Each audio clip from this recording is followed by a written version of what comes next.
ఈరోజు గంధం రాజు గారి యొక్క కాంగ్రెస్ పార్టీలో చేరిక, వారి అనుచరులు వందలాది మంది ఈనాడు కాంగ్రెస్ పార్టీ, ముఖ్యంగా ముఖ్యమంత్రి రేవంత్ రెడ్డి గారి నాయకత్వంలో రాష్ట్ర ప్రభుత్వం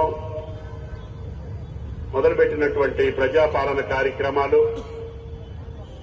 గత ప్రభుత్వాల యొక్క నిర్బంధ అహంకార అవినీతి పాలనకి వ్యతిరేకించి రాష్ట్ర ప్రజలు ఏదైతే కాంగ్రెస్ పార్టీని గెలిపించారో దానికి ఆయన ఆకర్షితులై ఈరోజు గంధం రాజు గారు మన పార్టీలోకి వస్తున్నారు.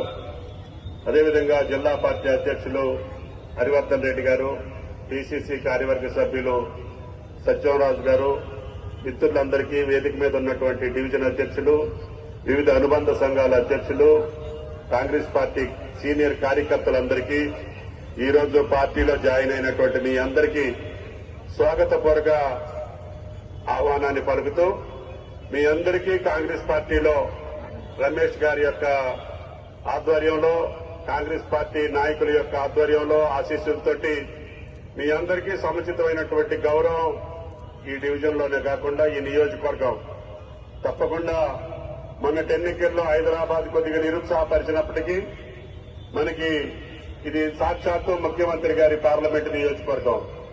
ఆ నియోజకవర్గాన్ని మళ్లీ మనం కైవసం చేసుకోవాల్సినటువంటి అవసరం మన మీద ఉంది.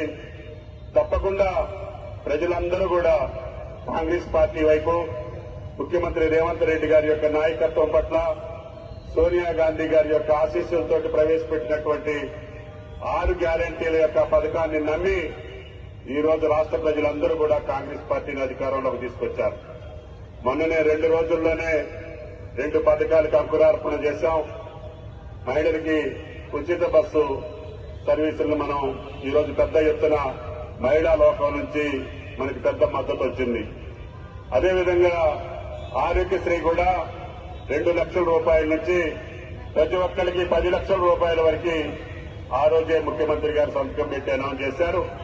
మళ్లీ అతి కొద్ది రోజుల్లోనే వెసులుబాటును బట్టి విచ్ఛిన్నమైనటువంటి ఆర్థిక వ్యవస్థ ఈ రాష్ట్రం యొక్క అప్పులు పాలు చేసి మనకు అప్పచెప్పినప్పటికీ ఆత్మస్థైర్యంతో, ఆత్మవిశ్వాసంతో ప్రజలు ఇచ్చినటువంటి నమ్మకాన్ని వమ్ము చేయకుండా తప్పకుండా కష్టపడి ఎక్కడైతే దోపిడీ జరిగిందో ఆ దోపిడీని నివారించడంతో పాటు భవిష్యత్తులో మళ్లీ ఆ రాష్ట్రాన్ని చక్కదిద్ది మళ్లీ గాడిని పెట్టి ప్రజల యొక్క ఆశల్ని, అవసరాల్ని, వాళ్ళ యొక్క ఆలోచనలు తగ్గట్టుగా అధికారంలో తీసుకొచ్చినటువంటి తెలంగాణ ప్రజల మనోగతాన్ని కాపాడేటటువంటి బాధ్యత కాంగ్రెస్ పార్టీ తీసుకుంటుంది.